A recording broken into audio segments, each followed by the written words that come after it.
Hi everyone and welcome to tonight's presentation. Tonight we are joined by travel expert Barbara Paulson as she leads us on a virtual tour of the richness of Richmond. Reminder, please remain muted during the presentation. You can send any questions you have throughout in the chat, and as always, there will be an opportunity at the end to unmute for Q&A. If you enjoyed tonight's presentation, make sure to check out our website and register to join us again next week. Without further ado, Barbara, take it away.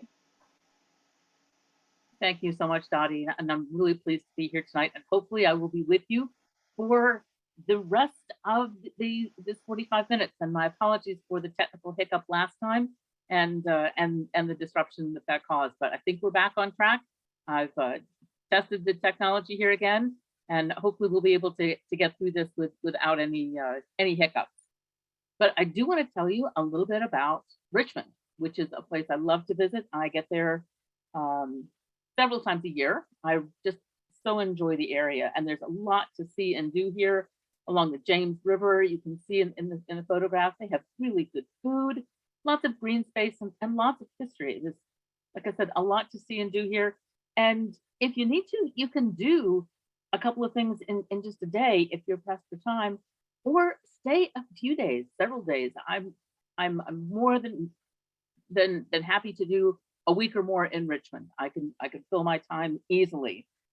And the handout, which you may have from last time, or I put a link to that in the chat box as well.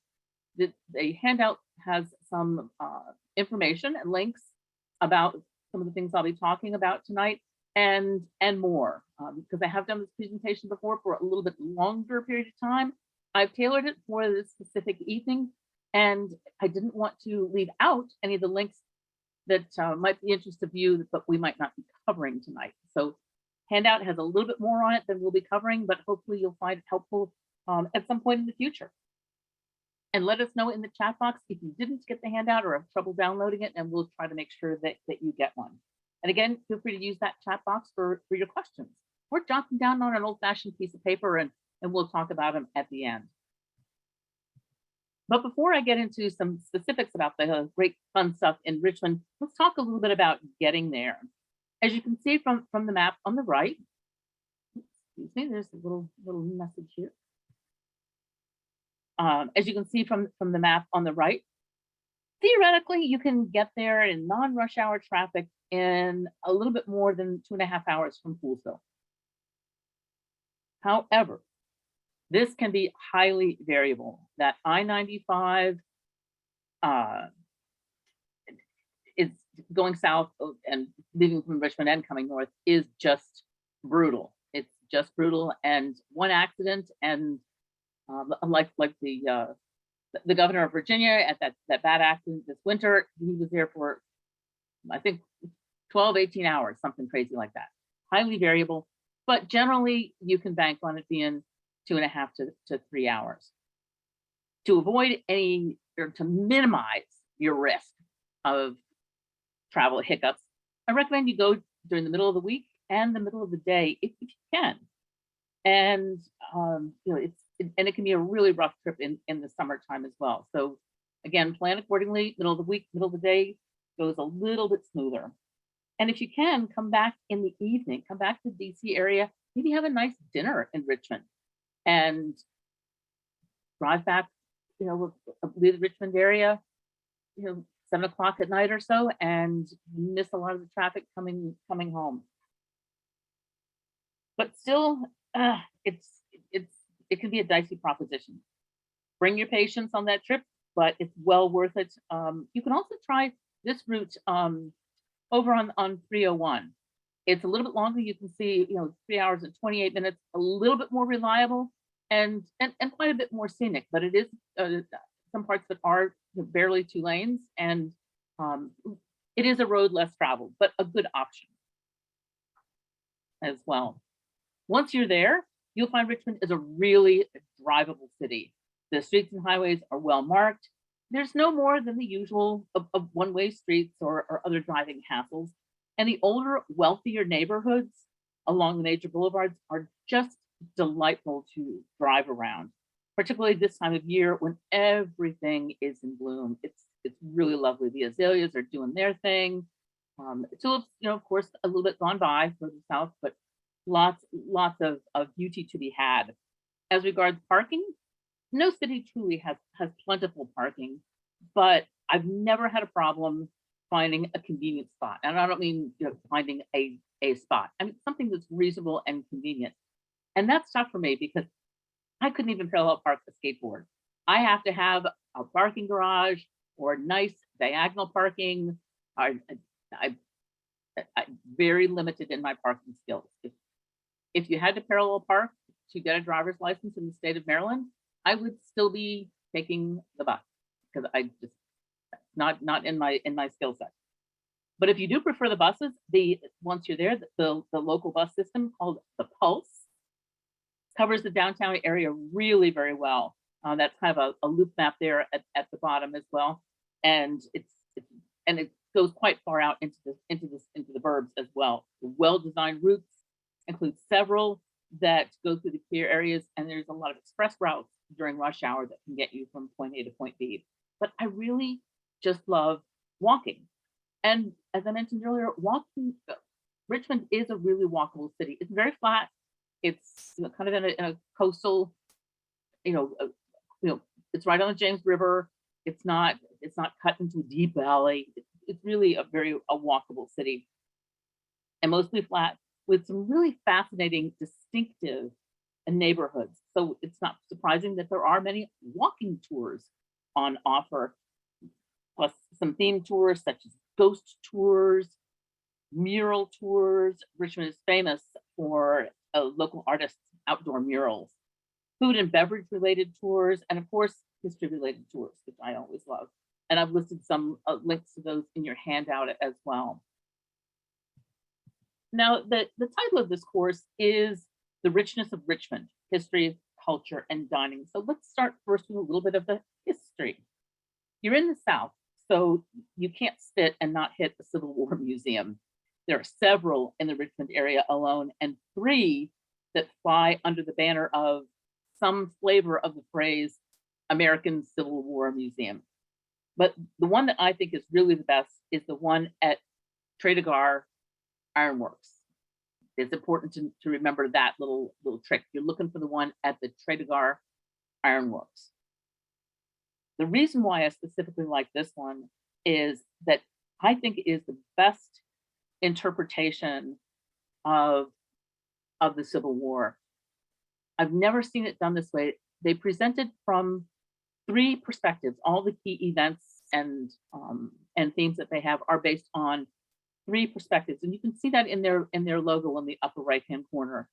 It's presented from the events are presented from the perspectives of the Confederacy, from the Union, and from the African American experience, called Freedom here in this revised logo that they have.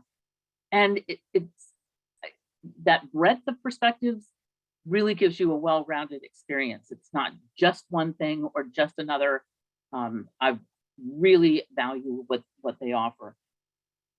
It's well-rounded, informative, and thought-provoking. And of course, this museum is chock full of artifacts like Jeb Stuart's boots and surgical instruments you can see there on the right that were used in the battlefield. But the interactive displays and the relationships between battle life and civilian life. Yes, it talks a little bit about the different battles, but it talks a lot about what was going on politically on the home front, what everyday people who didn't happen to be soldiers were doing and how the war was affecting them. Very, very, very thorough. And one of the best museums I've been to anywhere. I really this is just a great museum experience. So some of the key events and battles, like I said, are pretty thoroughly covered, but they present so much more. For example, they talk about the effects of advanced technology on the war. For example, how rifling, the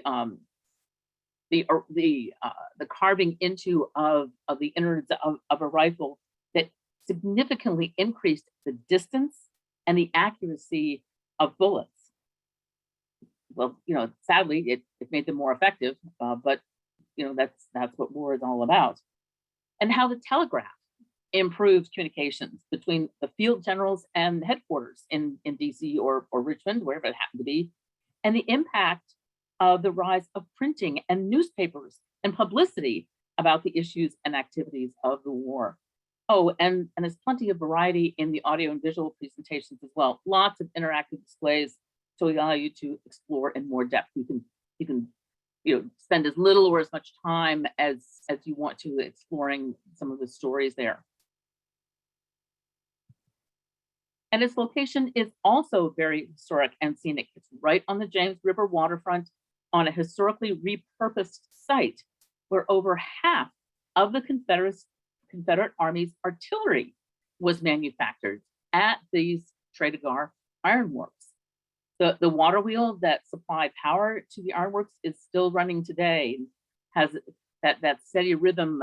You can see that the water wheel there in the lower left corner, that steady rhythm of that water coming through and the power that it generated in its day is really amazing to see it still operational.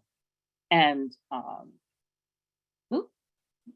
a little bug flying around the room here. I apologize for that. And this is run by the National Park Service, which really does a great job putting things together, maintaining them, and staffing things pretty well, given what COVID has done to staffing issues everywhere. These two sites, the American Civil War Museum and the Cherrytown Ironworks, are actually kind of together. The photo on the top left side there kind of shows they're connected with a kind of a shared lobby, and to the left is the Cherrytown Ironworks, and to the right is the American Civil War Museum. So you can see both.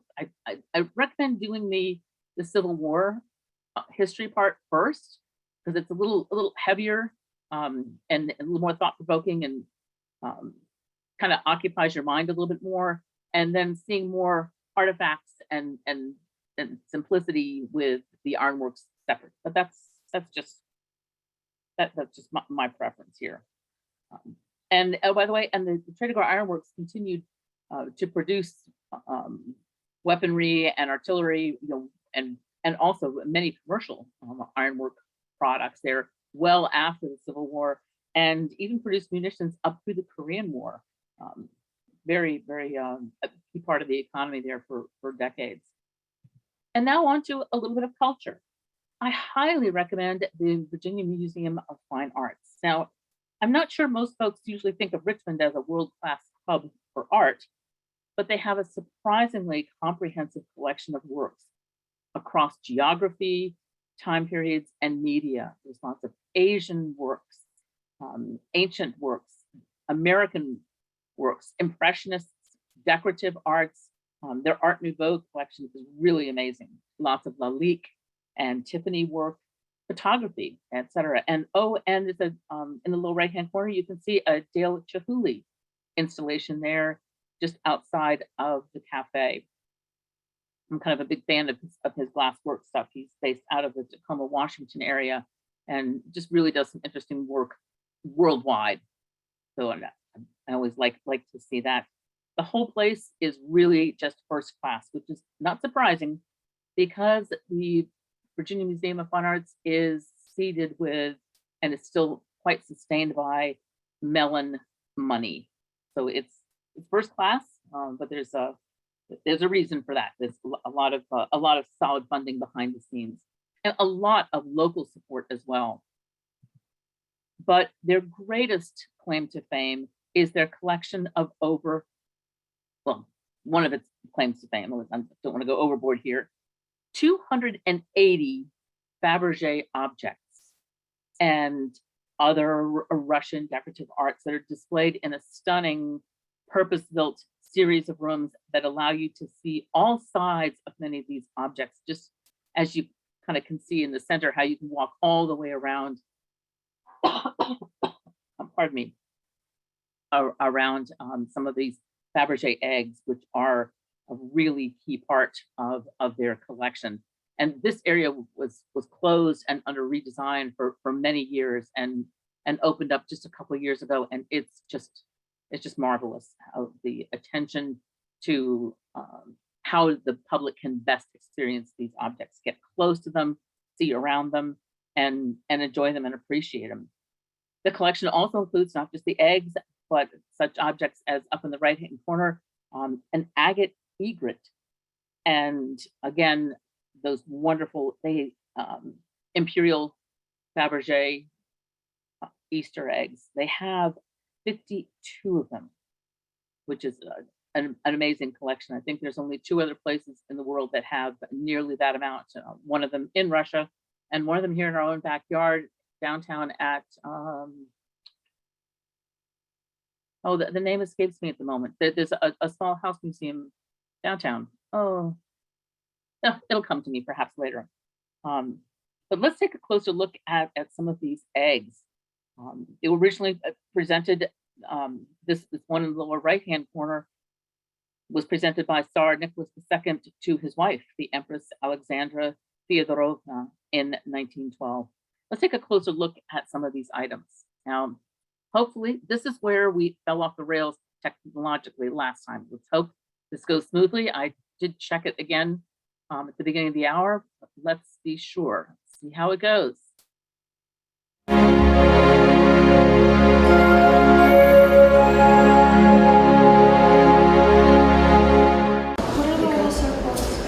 People are fascinated by the objects created by Carl Fabergé, not just because they are beautiful and crafted with precious metals and jewels, but also because they are associated with the last Tsar of Russia, Nicholas II, and his family, who were murdered in 1918 by the Bolsheviks during the Russian Revolution. One of the major reasons why people bought and buy Fabergé is the connection of Fabergé's art and of Fabergé with the Imperial family. He was very close to them, and they commissioned things for their personal use. Geza von Habsburg curated the exhibition Fabergé Revealed at the Virginia Museum of Fine Arts. He assembled more than 500 objects, including 7 of the jeweler's most famous works, the Imperial Easter eggs.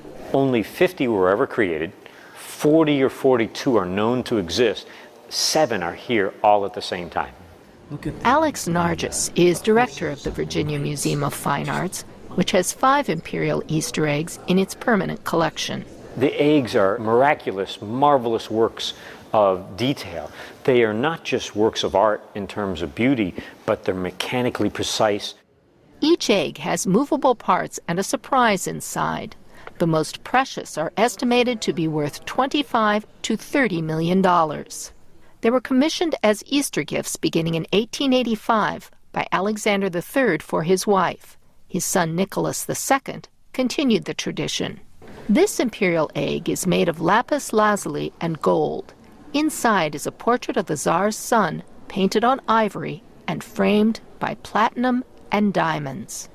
This gold egg, known as the pelican egg for the enameled bird that sits on top of it, opens into 8 miniature paintings. The Imperial Easter eggs represent only a small portion of Fabergé's production. During his career, he employed 500 people, and his workshop produced over 150,000 unique objects. In the interest of time, I'm going to stop it there, but there is a link on your handout, and you can watch the remaining couple of minutes there at your leisure. Just wanted to give you a little bit of a teaser there. But it's not, of course, the only thing they have in the Museum of Fine Arts. Right now, they've got a couple of really good special exhibitions going on that I do strongly recommend. As you can see there, the Japanese woodblock prints. I've seen many of them before, but I'm hopefully we'll get a chance to get back down there and see this one again before it goes. In November, I saw a great one on Ansel Adams when I was there, and hopefully I'll also get down in the same time frame to see the one on the right there, Whistler to Cassat, American painters in France. It looks very, very interesting.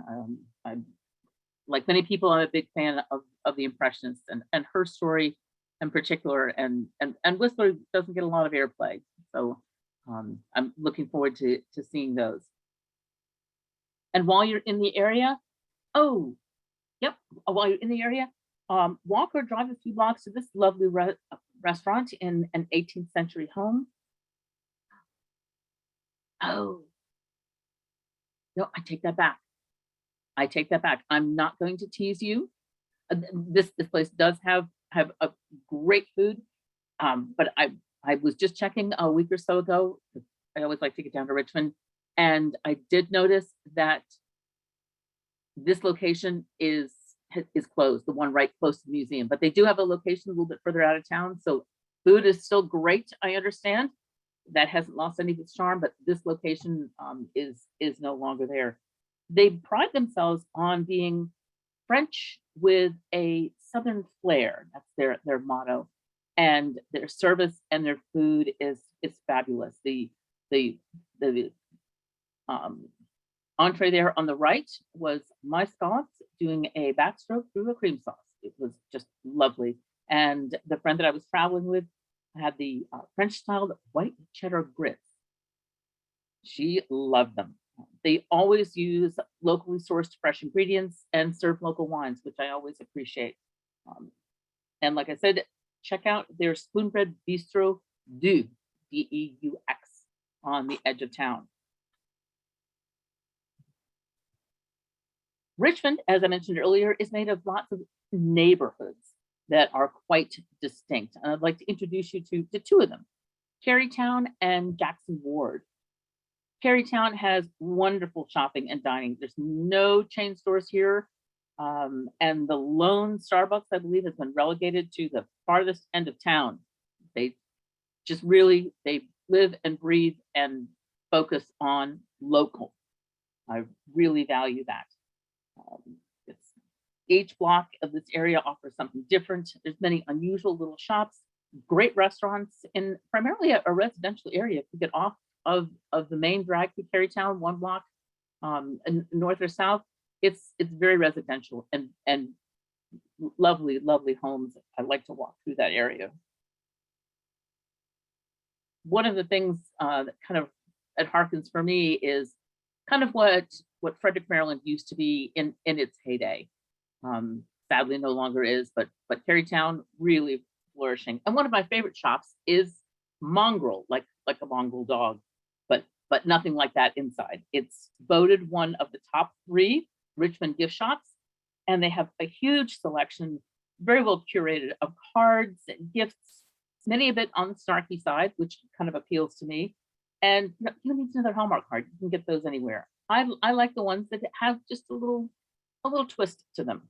They also have great gifts, all things Richmond, candles, local coffee, books, funny magnets, etc. I almost always stop in when I'm in town. And just across the street and down the block, one of my favorite haunts is called the World of Mirth, voted best Richmond toy store in 2020. They have things to amuse folks of all ages, not just kids, or grandkids. But they have a pool float that looks like a giant slice of pizza, which again appeals to me. Also, the foodie side. They've got some gag toys, but lots of stuffed animals, puppets, creative toys for kids backpacks, jigsaw puzzles. You'll definitely find something here to smile about in the World of Mirth. Also on the main drag in Kerrytown is the historic Byrd Theater, BYRD, which was built in 1928 and was the first in Virginia to be outfitted with 2 very different sound systems. One for the brand new talkies and one to still accommodate the organ music from the mighty Wurlitzer. And you can see them playing that on the right, which they still do in the olden days to accompany the silent films. And now, just as kind of part of the pre-show entertainment. There have only been 12 organists throughout the Byrd's existence since 1928. And it's kind of a point of pride for the local community. And every Saturday night, prior to the evening's early film, there's a little bit of a concert on the mighty Wurlitzer. And admission there, only $2, with seating for about 1,500 people, including the balcony. And it shows both first and second run theaters. It's a great place to enjoy a film. And if you haven't filled up on all the popcorn from the theater, check out Kerrytown Burger and Fries, voted best burger restaurant in Richmond for over a decade. My personal favorite is the mushroom Swiss burger. But if you're feeling a little bit more adventurous, try one of their specialties like the Big Kahuna Burger, which comes with grilled pineapple, jalapenos, bacon, and Swiss. If that isn't a gut bomb, I don't know what is, but it sounds wonderfully decadent. Vegetarian or vegan options are also available, no problem there. They offer soy-based and black bean burgers, vegan patties, mock chicken, and plenty of salads as well. And they also have a variety of different French fries too. They offer them with pimento cheese, poutine, and half with sweet potatoes and regular fries. What's not to love about all that?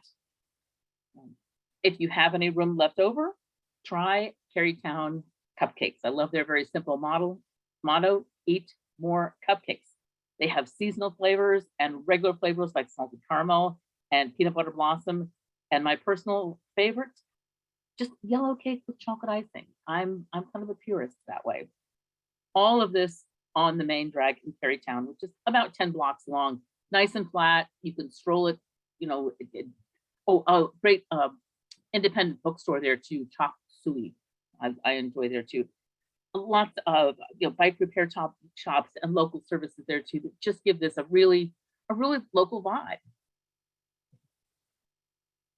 And if you would like something to do to wash down all that goodness, let me tell you about Richmond's richness of local brewing and distilling.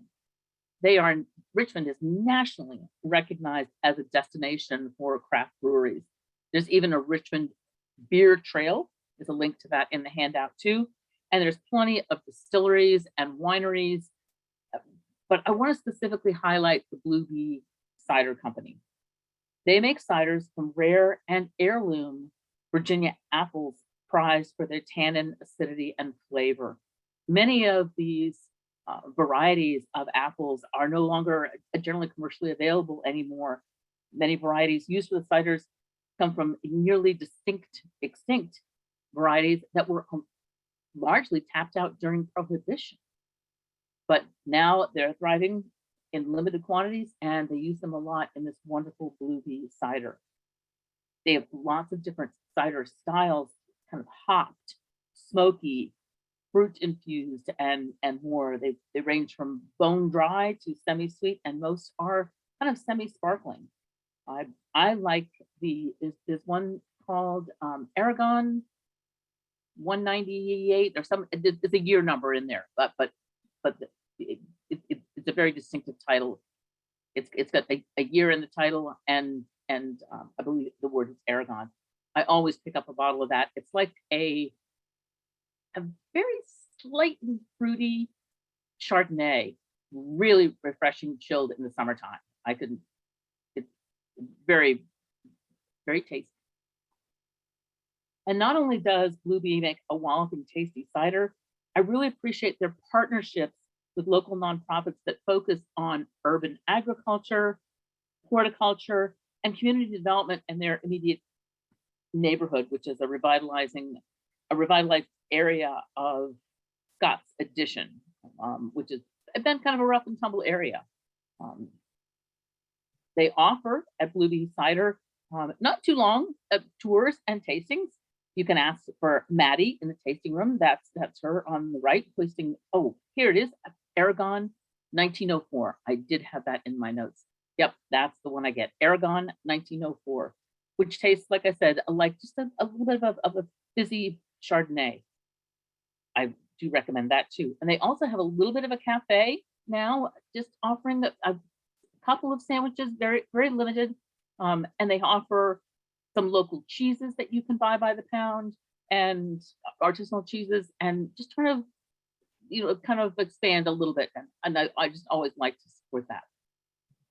And just a block or so away from Bluebee Cider is some of the best barbecue on the East Coast. And that recommendation is from my friend Leslie, a former Texan and barbecue aficionado. She knows what she's talking about. And she and I had some fantastic pulled pork there when we visited in November. It's run by a husband and wife team with with just, it's no frills. You can see everything's served in these little kind of cardboard, like,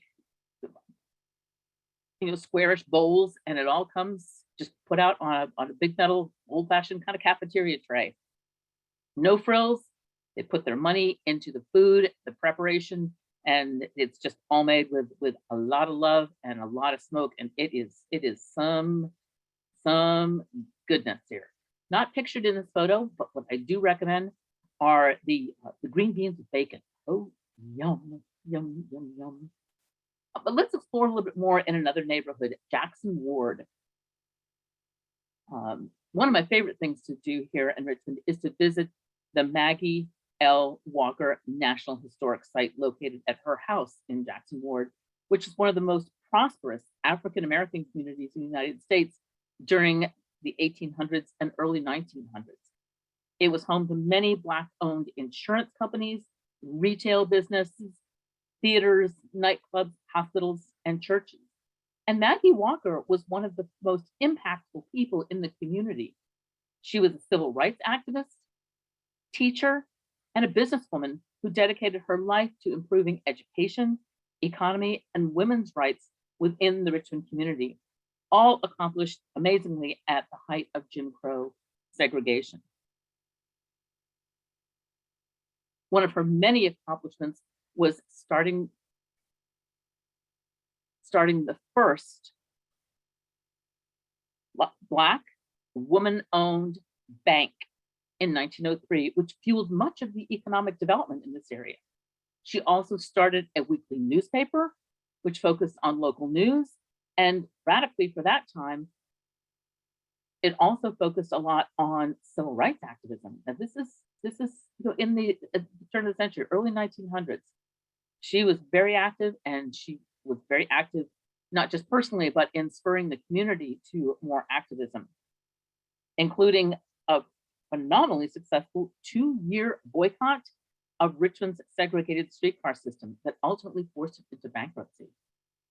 Oh, and in her spare time, she also branched out into retail by operating a department store that catered to the Black community, mind you, right in the middle of the predominantly white downtown area.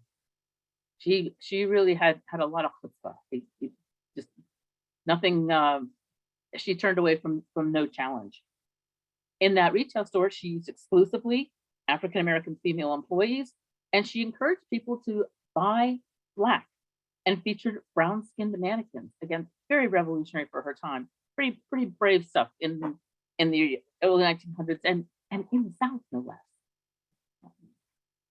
For all of her accomplishments, her home, which you tour in this National Park Service sponsored site, provides an intimate view of Mrs. Walker's personal and professional life, her space, her belongings, and her writings. You see her immense collection of books in the top left there. She had a very extensive library. It was very well read. Her dining room, where she entertained both pillars of the Black community and her church group. She was a devout Christian, by the way. And you can see at the bottom a specially designed desk where she worked that was retrofit to accommodate her wheelchair as her physical health declined in her later years. To learn more about this remarkable woman, there's a podcast on the National Park Service website, and they also have a great walking tour in the area as well, and there's links to those in the handout. Another famous local boy from the neighborhood is Bill Beaujangles Robinson. Although he gained his fame in a very different arena than Maggie Walker as a tap dancer and actor in vaudeville, Broadway, and Hollywood, he also believed in giving back to the community. In 1933, he noticed 2 children trying to get their ball at a busy intersection in this Jackson Ward area. He was upset that there wasn't a traffic light there and that they were in danger, so he asked for one to be installed at that busy intersection, and he even paid for it himself. There's a statue to him that's placed right at that same intersection, and it was placed there 50 years after that incident in 1973, and you can see it there on the right, Bill Beaujangles Robinson. And coming up, a little bit of a fun fact, May 25th is Bill Bojangles Robinson's birthday and also National Tap Dance Day. So put that on your calendar, polish up your tap shoes, and be ready for that celebration. And as long as you're nearby, and this is just a couple of blocks away, check out Sugar Shack Donuts. You gotta love a place that so unabashedly is true to its product line, which, as you can see in the photo on the lower left, is quite extensive. On the top right are some of my personal favorites that I brought home on one of my visits. I do highly recommend the one on the lower right there. I believe that one was the chocolate Butterfinger one. It's chocolate frosted with crumbs of a Butterfinger candy bar on top of it. But they don't make any bad donuts, and you can see it tasting one on the bottom right. That's me. I love their donuts. There's an in-town location and a new location in the suburbs there. So try and catch some, and they probably continue to expand because who doesn't love a donut? Now let's get back a bit more on the serious side. The Valentine is actually a collection of a couple of different spaces under one umbrella, all dedicated to Richmond history. The museum was founded in 1898 and seeded with Smithsonian-style collections of old fossils, rocks, and Indian artifacts, all gathered by wealthy Man S. Valentine II. That was his name, Man S. Valentine II. He had made a fortune in the Civil War manufacturing a product called Valentine's Meat Juice, which is exactly as it sounds, and with a very effective nourishment for wounded soldiers in the Civil War. He made a fortune on this, as I said, and it afforded him the opportunity to travel and collect things, which have now been organized, supplemented, and well curated into exhibits of textiles, photos, documents, and all in a beautiful, beautiful setting, which you can see separate from the museum in the 1812 built Wickham House, and that's shown on the left there. You can tour that as part of your admission to the museum.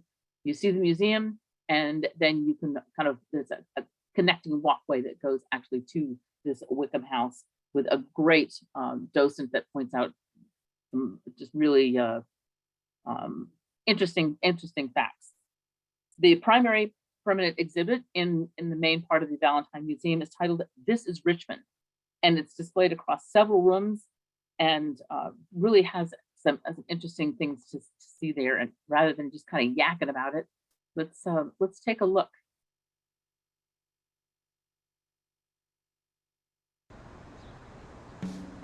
If you think you know what you know about Richmond, our intent here is for you to come and find out that you didn't know. A new neighborhood that you don't know about. There's a new person in our history you've never heard of. We're the only museum in Richmond focused on the history of Richmond. We're offering an approach to history that you don't find many other places. For instance, there's a section inside where we ask questions and we say, so what do we produce as a city? And you look at things like craft beer or Reynolds tin foil or banking. And that's in the same spot where we talk about enslavement. Because at one time in Richmond's past, it was just as normal to go and purchase something as a store as it was to purchase a human being in Chocolate Bottom. And we want to be able to draw that parallel really clearly to people who are visiting. The history of this institution is amazing. The Wickham House is an opportunity to peek into that period and understand what was happening in Richmond. In fact, this house and the city was built on the slave trade.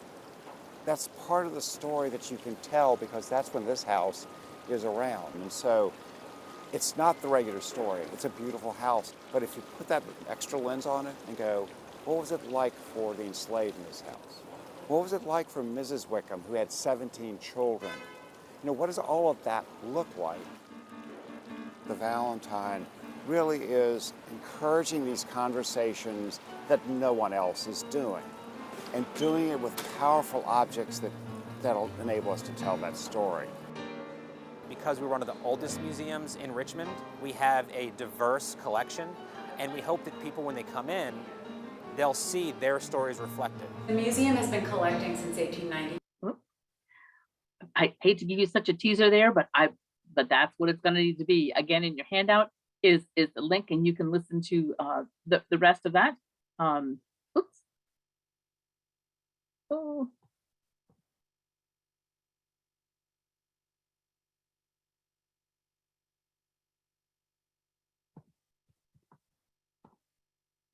Oh, I'm a little bit stuck here. There we go. Richmond's population has changed. There we go. But not all of Richmond's history is from the Civil War era. Moving up a little bit, or actually a little bit back in time, is the John Marshall House, which is tucked into the hustle and bustle of downtown Richmond. And it was the home of the great Chief Justice. That's what he's often referred to historically, for his role in establishing the Supreme Court as the true third leg of American democracy in its very early days. He served from 1801 until 1835, and his influential decisions helped shape the principles of all of judicial review for decades to come. And probably one of his #1 fans was Ruth Bader Ginsburg. The house itself has been restored to just as it would have looked like in the late 1790s and up to the 1830s when he lived there. It's the home of the largest collection of original Marshall family pieces, and the 45-minute guided tours offer an in-depth look into the formation of American government through the lens of the federal judiciary, as well as his family life. The dining room on the right there is set up as if guests were expected any minute. He and his wife Polly entertained grandly and sometimes even had 2 seatings for dinner to accommodate all their guests. The parlor has a card table set up just like there's a game in progress, and Polly's harp for entertaining guests and families still stands in the corner. Many smaller artifacts are also on display and well explained by the knowledgeable docents there. Sadly, some are not currently on display, like the only surviving judicial robe of the Chief Justice himself. They do have it in the collection, but because of its delicate nature, they don't often display it. And they did find in some way back corner cupboard somewhere an actual little bar of soap from his shaving kit, which is in the collection, but again, not always on display. To spend a little more time outdoors after all these museums, I strongly suggest a visit to Hollywood Cemetery, which actually is really quite pleasant and serene. Designed in 1847 as a rural style garden, not just what modern cemeteries had come to be like, with a grid-like structure of the lanes going vertically and horizontally, but something that was much more organic in its design. And it was indeed designed by a landscape architect noted for this particular style. He left some very specific trees and plants in the area untouched and worked around it with winding paths across 135 acres that allow you to leisurely view the tombstones of iconic US presidents, including James Monroe and John Tyler. Several different ways to visit here. Guided walking tours are a lot of fun. Segway tours, if you're more adept and skilled than I would ever be at keeping my balance at a brisk rate of speed. Virtual tours online and drive-through tours, which I've done as well. Don't forget to stop at the gatehouse to get a map. One of the important things to see in the cemetery you really don't want to miss is this 90-foot tall granite pyramid that marks the graves of 12,000 Confederate soldiers. Many of them were moved from the Battle of Gettysburg, mostly unknown. It's quite moving. A couple of specific highlights are on the top left there, the Byrd cage, which is the final resting place of President James Monroe, the 5th President of the United States. In the right below that is a cemetery marker of a Newfoundland dog that stands guard over the grave of a little girl who died in 1862. Dogs have notoriously been symbols of loyalty throughout artistic expression. And there's lots of other symbols as well on the headstones and other monuments in the cemetery to look out for. For example, in the center there, a broken column indicates a life cut short. And similarly, on the right there, an upside down torch indicates a life extinguished too young. And the crossed swords at the very bottom right there suggests that the departed was killed in battle. Another experience, also very peaceful, but perhaps on a little bit of a lighter note, are the Lewis Ginter Botanical Gardens. Right on the edge of town, there are 50 quiet, beautiful acres of nature that are voted America's #4 public garden by USA Today in the entire country, number 4, and recognized by the Travel Channel as one of the best botanical gardens as well, right in little old Richmond. Who knew? It's large, like I said, 50 acres, but it's parsed into more than a dozen themed areas shown by the little blue dots on the map there. And as the map suggests, it's not just about the land and the flowers. There's a lake there and lots of natural waterways. You can see this little pond area here, some kind of creeks and streams and interesting places to wander as well that really enhance the experience. So where to start when you get there?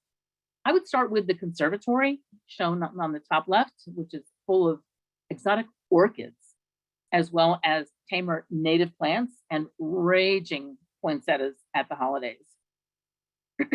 Suggested on the right there, Asian Valley, which is where I took those photos, is a wonderfully zen-like little corner of the gardens.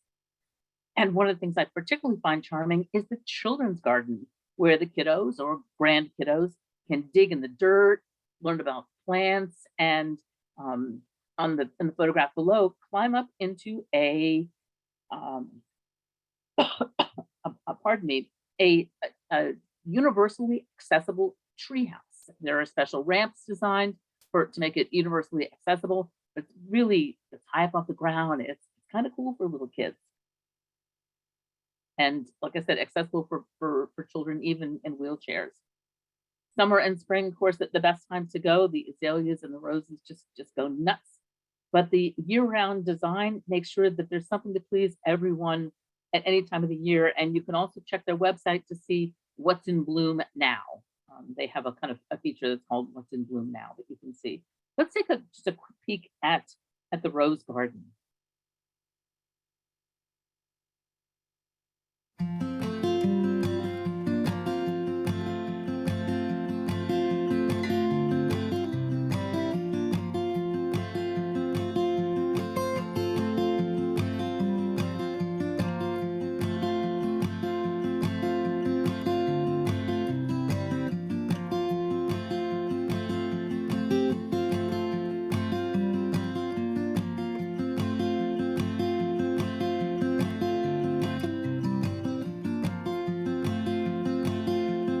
I do apologize. I am seeing some flickering on my end, so the quality might not be as good as I might like.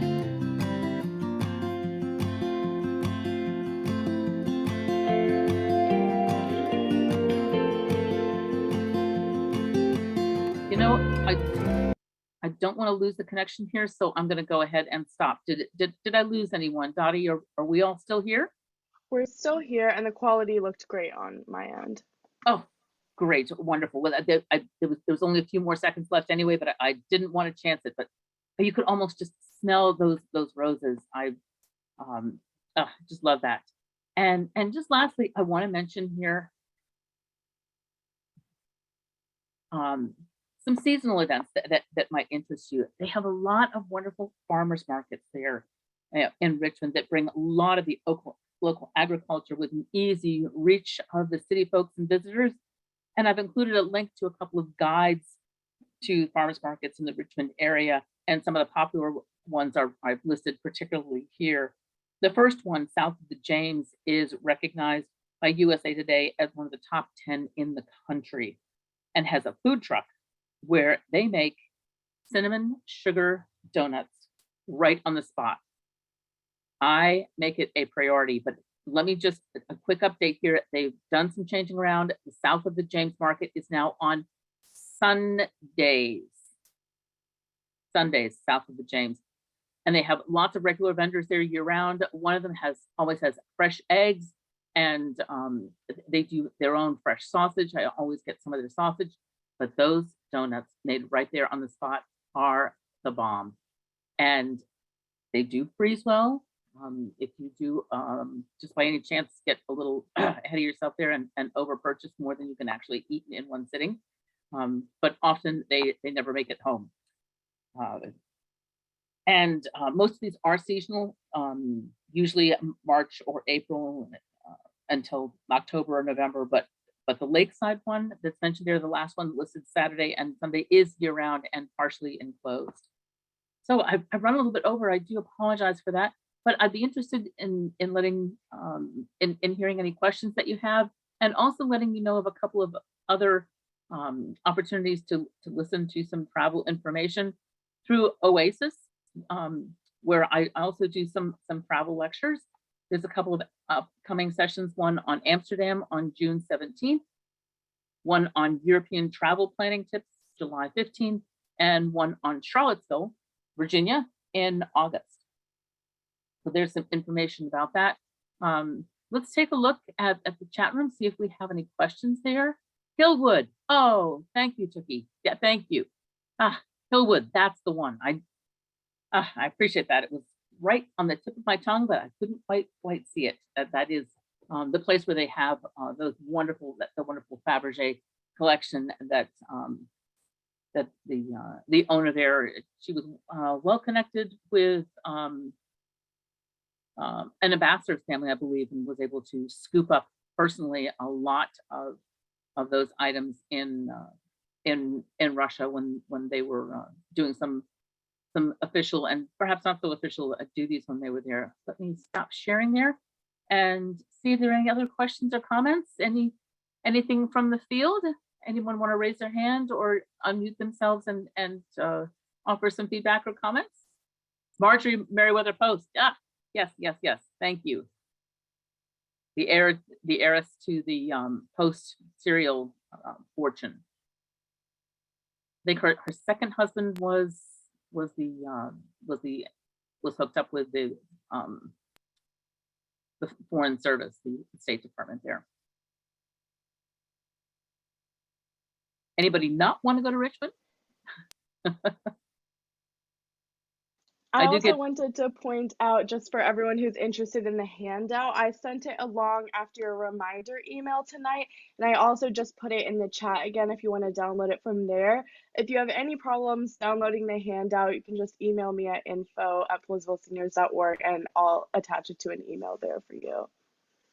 But feel free to unmute or drop any questions you have in the chat or comments of where you thought was the most interesting. I thought it was great. What was the name of the town, the area, the neighborhood called Jackson Fort? Yep.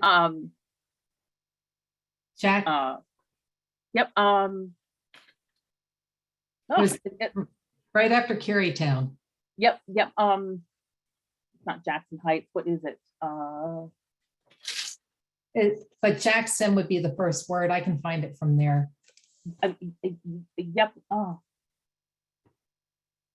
Yep. You can find it from there. It's okay. Jackson Ward. Ward. Yep. Okay. Yep.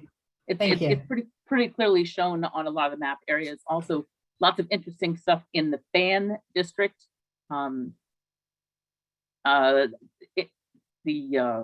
the main drags through town is then kind of redesigned and being rethought, that had all the Confederate statues on it. There's a lot of local controversy about that.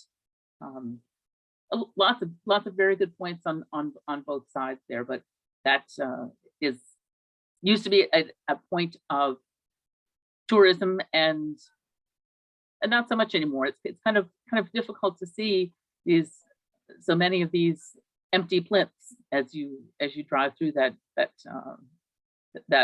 there's a long stretch of the center of the city that has this row of Confederate statue after Confederate after statue after statue down this whole row on this avenue. And it's, as the Brits would say, it looks a bit spotty these days.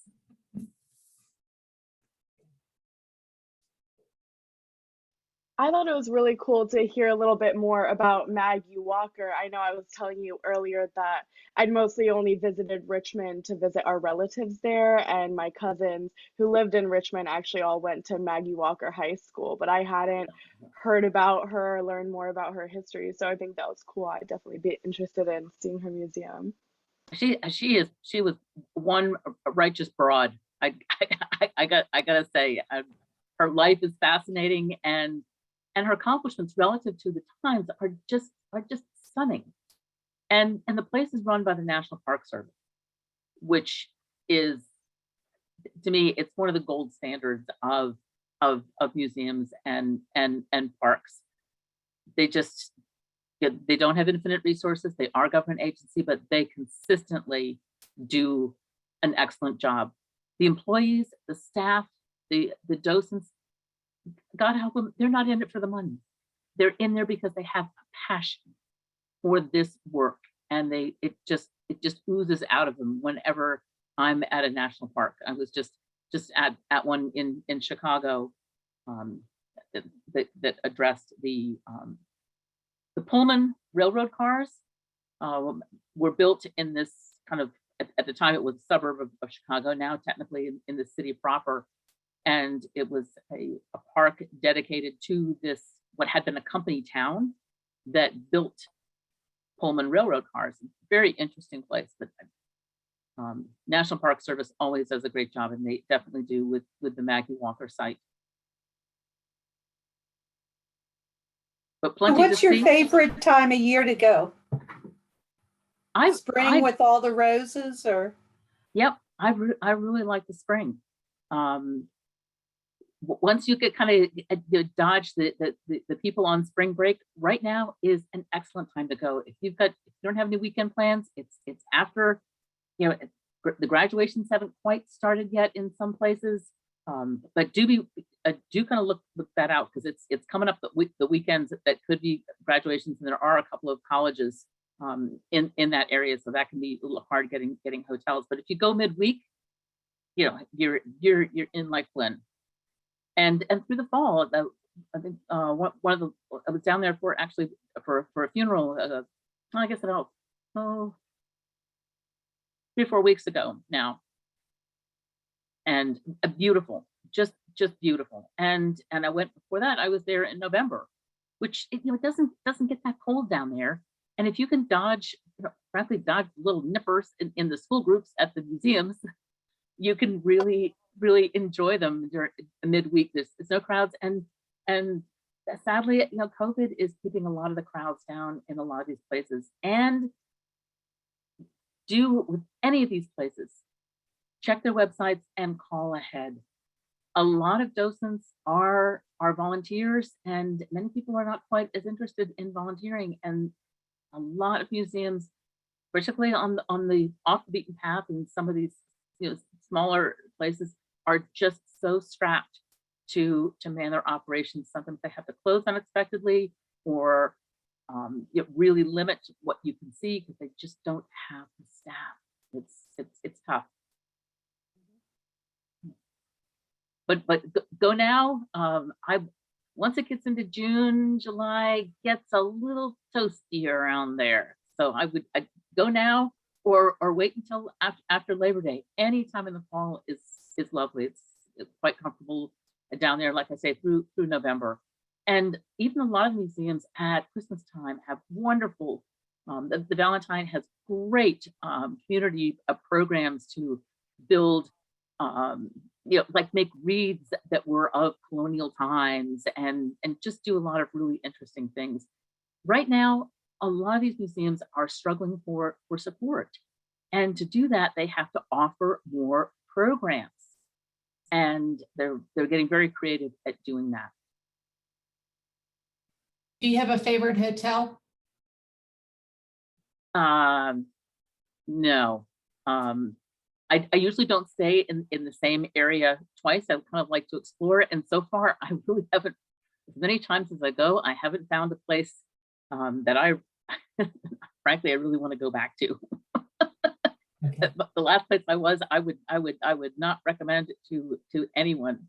I wish I could be more enthusiastic there, but it's just not, it's not an area that seems to spark stiff competition.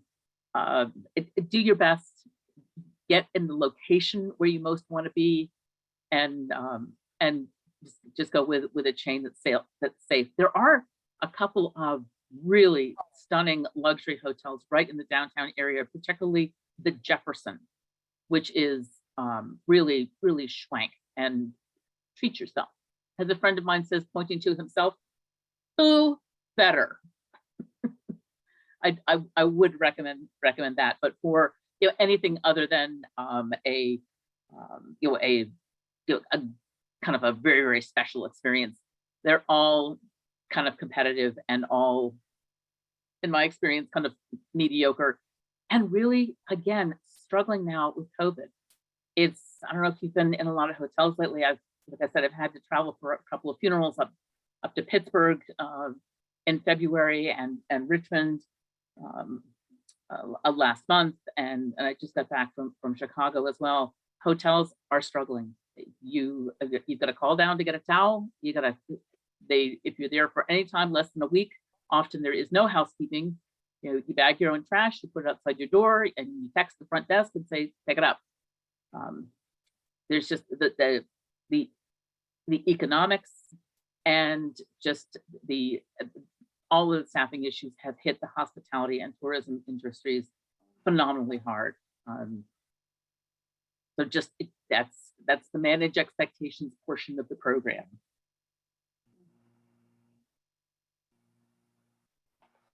Do we have any last questions? Well, if not, then I hope you all enjoyed tonight's presentation and learned something new. I also wanted to point out we might be having Barbara back in June for a presentation on Virginia Beach. So if you'd be interested in that, please keep your eye out at Postscript and on our website. We'll post more info soon.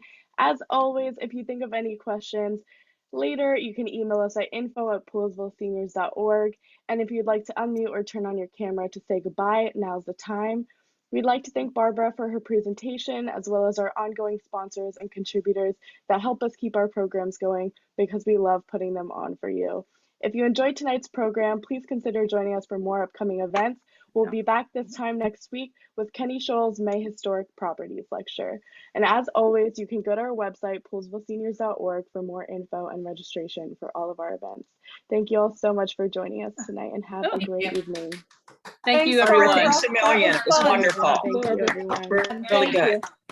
Thank you. Thank you very much. We'll see you sometime See you perhaps soon. Okay. See you soon. Good Bye. night, everyone. Bye.